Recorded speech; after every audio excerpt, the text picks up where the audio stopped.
भीतर एक विश्वास को प्रकट कर कर, अपने भीतर एक भरोसे को प्रकट कर कर वो पहुंचता है। आप लोग आए हैं यहां पर, जितने माताएं बैठी हैं और जितने पुरुष बैठने के प्रति भाव उत्पन्न हो रहा था, बार बार मन में सोच रहा था बस शनिवार को जाऊंगा, बस रविवार को जाऊंगा, सोमवार के दिन शिवरात्रि है उस दिन जाऊंगा, ऐसा करूंगा वैसा करूंगा, कथा सुनूंगा, एक रात्रि रुक कर आऊंगा, बाबा का भजन कर कर आऊंगा, रात्रि विश्राम करूंगा, पंडाल में रुकने का महत्व है उसमें भक्ति करूंगा, भजन करूंगा। ये विचार उसके अंदर एक उमंग उत्पन्न हो रही थी कि हमारे नाद गांव में, हमारे क्षेत्र में कथा हो और हम ना पहुंचे, हमारे क्षेत्र में कथा हो और हम भक्ति ना करें तो हमारे जीवन को धिक्कार। वो अपने आप में उमंग उत्साह के साथ भाग पड़ रहा है।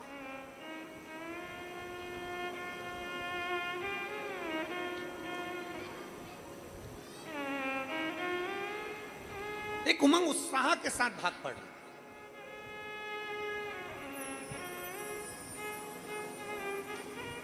क्षेत्र में जहां कथा चल रही है नादगांव की, इस कथा के प्रांगण के आसपास में पूरी पहाड़ी है, पूरी पहाड़ी है, चारों तरफ गाड़ियों की पार्किंग है नहीं। गाड़ियों की पार्किंग प्रशासन ने 1.5 किलोमीटर 1 किलोमीटर दूर रखी, इधर से भी 1 किलोमीटर दूर। कथा करे हैं, इतनी कथा करे आपके क्षेत्र के आसपास में खूब करी, ऐसा नहीं कि क्षेत्र हमने देखा, परंतु आपने 1 किलोमीटर दूर भी अगर पार्किंग है तो पार्किंग से बस सेवा कथा स्थल तक जाना आने के लिए निशुल्क बस सेवा पार्किंग स्थल से रखी। और आपको उसके लिए भी धन्यवाद कि आपने हमारी बात, छत्तीसगढ़ में का भगत कहते हैं, इसी को शिव की भक्ति कहते हैं, इसी को शंकर की अर्धांगिनी कहते हैं। शिव की भक्ति है, शिव की उपासना है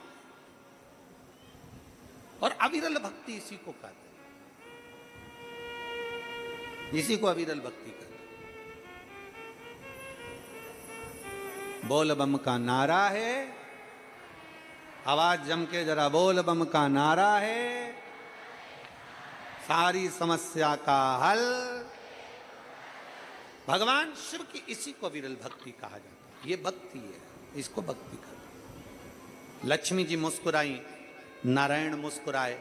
भगवान नारायण ने लक्ष्मी जी से कहा, लक्ष्मी ये भद्रशील के पुराने जन्म का कोई पुण्य है जो मिल गया, पुराने जन्म का पुण्य इसको मिला।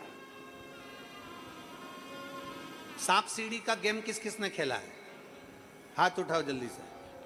सांप सीढ़ी इतनी चौकोर होती है, ऐसी चौकोर होती है और उस पे सांप सीढ़ी, फिर कदम पर चले, फिर मेहनत करी, फिर आगे बढ़े तो कोई सतगुरु मिल गया और कोई गुरु मिल गया तो उसने अपनी सीढ़ी से ऊपर चढ़ा दिया, वापिस मंजिल तक पहुंचा दिया। सांप और सीढ़ी का गेम हमको ये बता देता है कि अपने चलते हुए जीवन में अगर हम पाप कर्म में लिप्त रहेंगे तो कब नीचे आ जाएंगे कोई भरोसा नहीं। इसलिए अपने चलते हुए जीवन में शिव महापुराण की कथा सुनते रहोगे, किसी गुरु की शरण में जाते रहोगे तो गुरु सीढ़ी पे से तुम्हें ऊपर चढ़ाता रहेगा, घबराने की जरूरत नहीं है, मंजिल तक पहुंचा दे।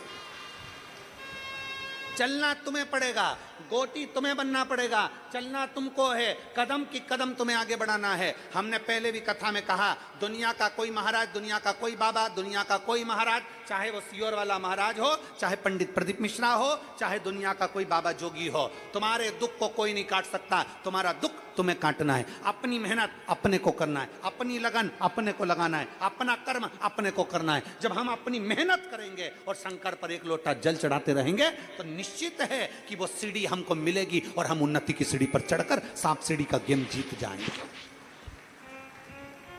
गुरु का काम है सीढ़ी तक पहुंचाना, चढ़ना हमें है।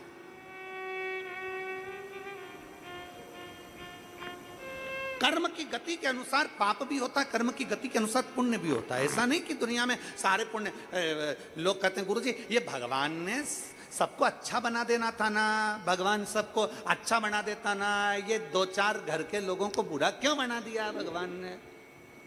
भगवान ने इनको बुरा क्यों बना दिया? भगवान सबको अच्छा बना देता ना।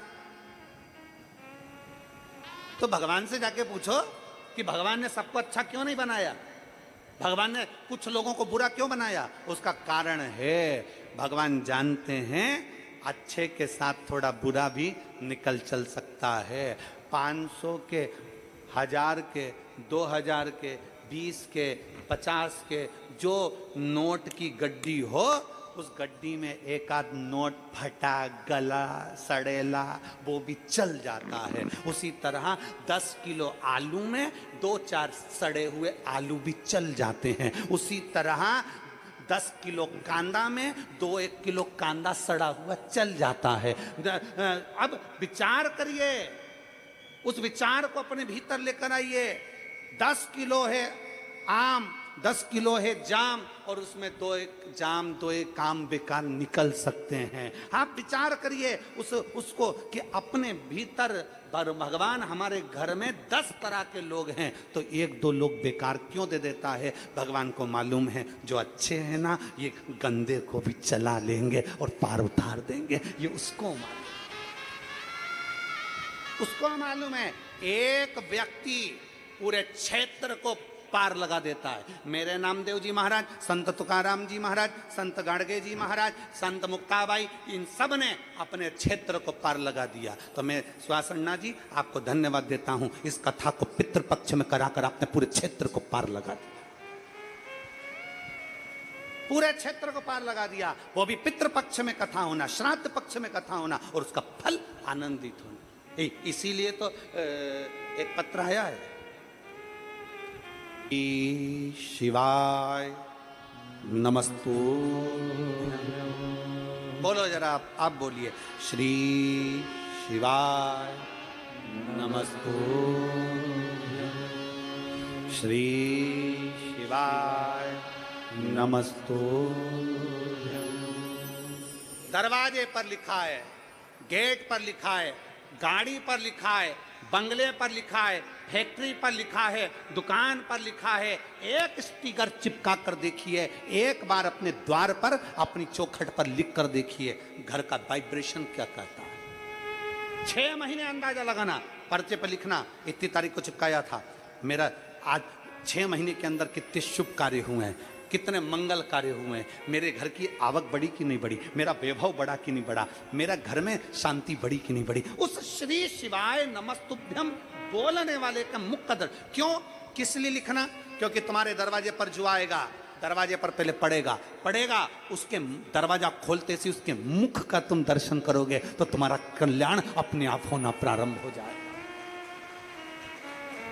आपके दरवाजे पर श्री शिवाय नमस्तुभ्यम लिखा है, किसी ने दरवाजा बजाया, बेल बजाई, घंटी बजाई, और आपके दरवाजे पर आकर खड़ा हुआ, उसने सबसे पहले क्या पढ़ा? बोलो जम के।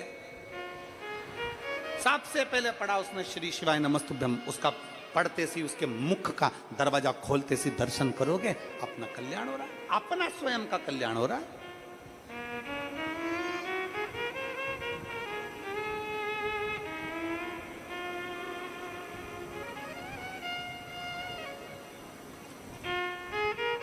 उसके मुख का मात्र दर्शन हमारे जीवन के, हमारे वाइब्रेशन को बढ़ा देता है। हमने पहले कहा, अपनी किस्मत का ताला तुम खोलते चलो।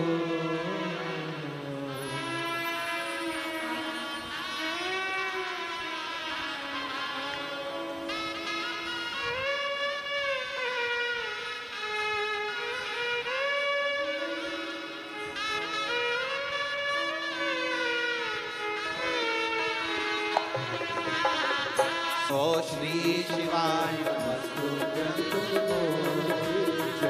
हम नहीं जानते कि हम क्या थे और क्या करा जो आज बाबा ने हमको यहाँ कथा में बिठाया। आप अगर शंकर जी के मंदिर में एक लोटा जल चढ़ाने जा रहे हो, आप नहीं जानते कि आपका पूर्व जन्म क्या था जो भोलेनाथ ने अपने मंदिर तक बुलाया। नारायण भगवान लक्ष्मी जी से कह रहे हैं कि ये जो भद्रशील है, ये पूर्व समय में धर्म कीर्ति नाम का राजा था, चंद्रवंश का ये राजा था। धर्म कीर्ति चंद्रवंश का राजा। और अच्छा था। इस राजा में कोई कमी नहीं थी, अपना जीवन बहुत अच्छे से जीता था और सारी प्रजा के प्रति समर्पित था, सबके प्रति इसका समर्पण था।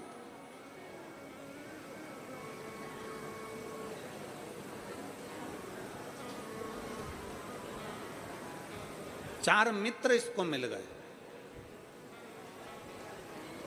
इस धर्म कीर्ति राजा को चार मित्र मिले, जिन मित्रों ने इसकी जिंदगी को बर्बाद किया। अच्छा मित्र कैसा होता है? अच्छा मित्र कैसा होगा? आपने किसी मित्र से, तुम्हारा बेस्ट फ्रेंड, अच्छा मित्र तुम्हारा, अच्छा दोस्त तुम्हारा, और तुमने उससे कहा यार मुझे 20,000 रुपए की जरूरत है, दे दे। कितने रुपए की? जम के बोलो जरा। 20,000 की जरूरत है, मुझे दे दे। अच्छा मित्र, बेस्ट फ्रेंड, तुमने उससे 20,000 रुपए मांगे और उसने नहीं दिए, उसने पैसे नहीं दिए। अब तुम किसी से क्या कहोगे बताओ? इतना अच्छा दोस्त मेरा, इतना अच्छा मित्र मेरा, काय का मित्र अच्छा? पत्नी भी कह देगी, तुम कहते तुम्हारा दोस्त इतना अच्छा, 20,000 रुपए तो उसने दिए नहीं। अब जिसने 20,000 रुपए नहीं दिए तो वो मित्र तुम्हारे लिए बेकार हो गया, क्योंकि उसने मेरे को 20,000 रुपए नहीं दिए, उसने मुझे 50,000 रुपए नहीं दिए, उसने मुझे 30,000 रुपए नहीं दिए। क्या हो गया? वो बेकार। मतलब दोस्ती क्या पैसे तक थी? अच्छा मित्र किसको कहते हैं? अच्छा दोस्त किसको कहते हैं? वक्त पड़ने पर वो तुम्हें धन दे ना दे, पर वक्त पड़ने पर तुम्हारा साथ दे और तुम्हें बल दे, वो मित्र है।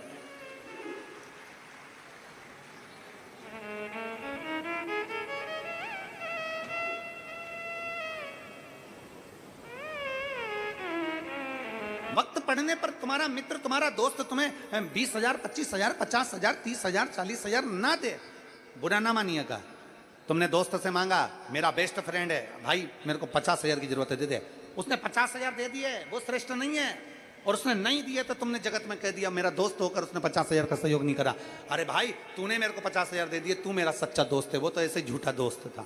मतलब पैसे पे दोस्ती है, पैसे पे मित्रता। धन दे वो दोस्त नहीं, धन दे वो मित्र नहीं। मित्र वो, दोस्त वो जो समय आने पर तुम्हारे साथ कदम से कदम मिलाकर चले और तुम्हें बल प्रदान करता रहे कि तू चिंता मत कर ले बेटा। नहीं है उसकी सामर्थ्यता, नहीं है उसके पास इतना धन, नहीं है उसके पास इतना पैसा, नहीं दे पाया, पर समय पर तुम्हें अगर बल दे रहा है, समय पर अगर तुम्हारा साथ दे रहा है, तो वो श्रेष्ठ है, उसकी श्रेष्ठता।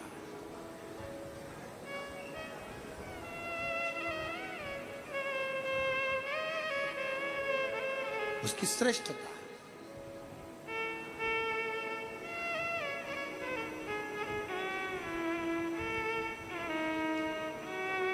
एक समय की कीमत को जो जान जाए वो जिंदगी में सर्वश्रेष्ठ मित्र है। एक समय की कीमत को जो जान जाए वो जिंदगी का सर्वश्रेष्ठ व्यक्ति है। जो अपने समय को पहचान जाए, क्या हमको करना है, क्या हमारी बलता है। एक पत्र है,